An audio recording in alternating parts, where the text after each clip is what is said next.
Hello everyone, welcome back to my channel. My name is Natalie and this is Garden Air, and today I want to take you around the garden and talk to you about lilies. So we're going to discuss the different varieties. You can expect to see various daylilies, Asiatic lilies, orientals and Turk caps, and just a whole bunch of different things, all their gorgeous colors. I'm going to talk to you about when to plant them, how to take care of the bulbs if you're overwintering them, and we'll just go into all of their basic maintenance and care. They're very easy to grow, very rewarding, and I think actually the worst thing that people complain about when it comes to growing lilies is the amount of critters that like to eat their bulbs, and that can be extremely devastating. I actually had to battle this this year myself, and we can talk about some different deterrents, things that you can do to help keep your lilies safe from things like voles, chipmunks, and squirrels. Also, deer can be an issue. So let's go into all of this, talk about some ideas. Feel free to post below what has worked for you to help save your lilies from the wildlife. And let's go enjoy their beauty, because they're an incredible flower and they just offer such a gorgeous variety. So come in with me to the garden and let's take a look at what I've had growing throughout the season. So one problem to keep in mind when you want to grow lilies is that the bulbs are irresistible to a lot of animals that live in the ground or around your property. They are a direct food source, so any kind of animal that's going to dig through your garden are really going to find lilies pretty hard to resist. One thing that you can do to protect your bulbs is take a very small gauged chicken wire and kind of plant it in a circle deep into the ground, and then plant your lily bulbs inside of that circle, and then go ahead and it would be at least a bit of a deterrent for the ones that burrow through the ground. The other thing that you can do are natural deterrents and repellents, such as things like fox urine, and at the stores such as liquid fence or the granule type repellents would work. Some people don't want to go that route. There are so many pros and cons to trying to keep wildlife out of your garden without actually, and it's very hard to do it when you're trying to not hurt the wildlife as you're gardening. It tends to be a very hard thing to balance. The other thing you can obviously do are set up live traps and move the animals someplace else. That also has its downsides, and I'm not recommending anything. As I give you ideas, you can do the research and check and see for yourself what you would like to do for your own garden, or if you have a hard time with animals eating your lily bulbs, you can also just grow. Another option that you have is to just grow your lilies in pots and put them out on like your patio or your veranda or your walkway or anywhere that you'd like. Just make sure that the pots are deep pots and not shallow pots. You want to give space for because most lilies have a long stalk. So if you're doing something like an oriental, they get very, very tall and they'll need a nice long deep pot versus something shallow. Most lilies are summer bloomers, so they're usually safe to plant during the spring. So they're usually amongst the spring planting bulbs when you're going through and you're shopping for them in the stores. A lot of times if you're buying them online, some places won't ship them to you until like the frosts are done in your zone. So you might not get them in a shipment until, say, like mid-April or May. And then once your grounds are thawed out and your frosts are done, it's safe to put them in the ground then. Things like daylilies, they're so incredibly hardy.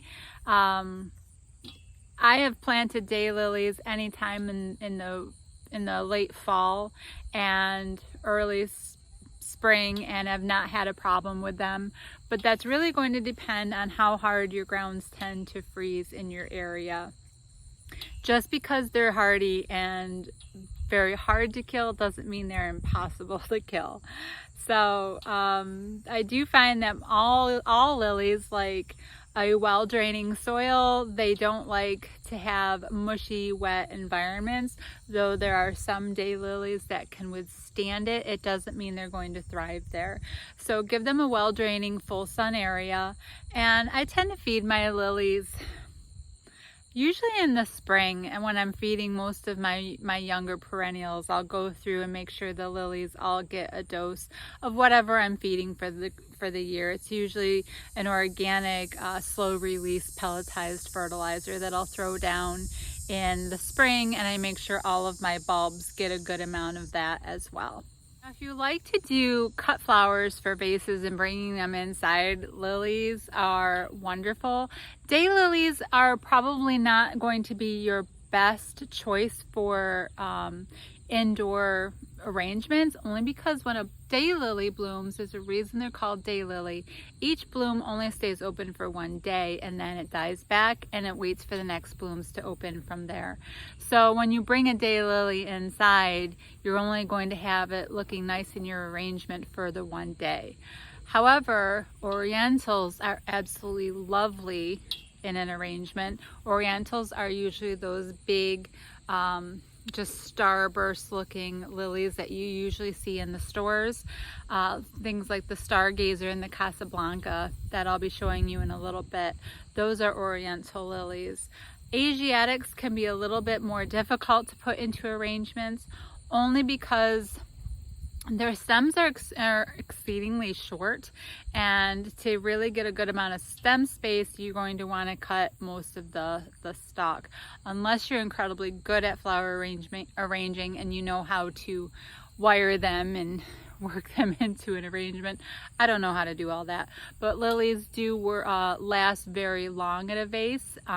They're really great if you pick them just before they fully open. Get them while they're really fresh and still a bit closed up, and then you'll watch them open in the vase and last a long time. What I know about lilies is that they are toxic to felines. So if you have cats around the house or in the gardens, lilies might not be the best choice for you to grow. All parts of the lilies, I guess, are toxic to cats. So you do want to do some research on that before you decide to grow lilies. And with all of that said, I say we go and head into the garden, take a look and see what's blooming, what's going on. This behind me is a beautiful vanilla strawberry hydrangea, and it is doing fabulously this year. So I figured it would be a beautiful backdrop for this part of the video and just let her kind of have a little bit of a spotlight because she's just amazing this year, and I'm so happy with her. So let's go around, take a look at some lilies and talk about them. Daylilies are in the genus Hemerocallis, and they actually are not true lilies. However, I am including them in this video because they bloom with the lilies, they look like lilies, and we enjoy them as lilies. And they share that name, daylily, because of their looks. They are beautiful, they are a carefree plant, easy to grow, very difficult to kill, really, unless you have something eating them. Daylilies are practically considered maintenance-free because they survive droughts, they survive floods, they survive an assortment of things that nature can throw at them, and they survive neglect. They really require very little care. Daylilies also spread and multiply very willingly and easily throughout the garden, so it's easy to get large clumps that you can divide and spread throughout your garden or share. Daylilies are native to Asia and found all over the continent, and they made it to Europe in the 18th century where they were quickly loved and soon hybridized. Today, daylilies may be seen as too common of a garden flower, but they really have their place in the garden. Some of them are fragrant, some of them just boast beautiful colors, and they are actually very good for erosion problems. So anywhere you have a soil erosion problem, plant some daylilies. They do a really good job at keeping your ground together. They're wonderful for like a ditch or a valley or anywhere that you're growing on a hillside, that kind of thing, they work great for. Daylilies have been so widely hybridized that there are over 80,000 types of them. So really, there's probably a daylily for everyone. You can grow them in containers, you can grow them near ponds, you can grow them in dry areas. They are very versatile and adapt to pretty much all conditions. There are one-time bloomers, there are rebloomers, and there are ever bloomers. So planting them in large amounts in a very large bed, you will have a very beautiful show. Here I put my tiger lilies and my Turk caps lilies together. They are usually hybridized together and show very similar appearances. Upside down, beautifully curved petals. These are true lilies. Some are found in Asia, Korea, and some are found here in the United States. Some are called Michigan or swamp lilies and are native to our country. Trumpet lilies are very easy to grow. They are very large, tall, exquisite looking lilies that really put on a show. Cheerful and colorful little Asiatic lilies are usually the first lilies to bloom in the garden. There are so many beautiful colors and varieties to choose from, and they all just give sparks of little fireworks throughout the garden. Asiatics will bloom multiple flowers on one stem and are very easy to grow. Toad lilies are a later bloomer, usually showing up in August through September. You can plant them in late fall or in early spring. Saving the best for last, here come my beautiful oriental lilies, my favorite. Oriental lilies are not only large, beautiful, and colorful, they are also exquisitely fragrant. You can usually smell them from across the garden, and when you bring them in with an arrangement, they can scent up a room. Oriental lilies bloom in the mid to late summer times and are definitely well worth the wait. When buying bulbs, I like to buy them in person so I can examine the bulbs. That way I know that they're large, they're healthy, and they're very clean. Plant your lily bulbs about 2 inches deep. You want them deep enough to support the long stems. Oriental lilies will get taller each year and they will begin to spread. So you want to make sure the bulbs have a lot of space to get larger and to multiply, as well as support the large flowers. Many times the stems get so long that you will have to stake these flowers.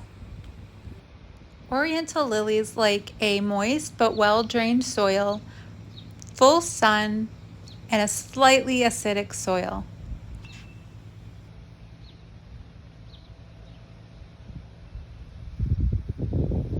And this will conclude our tour of my beautiful lilies. I hope you enjoy them as much as I do. They're definitely one of my favorites. And feel free to share any of your tips and tricks that you have for lilies, what you like to do, and what varieties you love to grow. We hope you have a wonderful day, and I'll see you next time. Bye.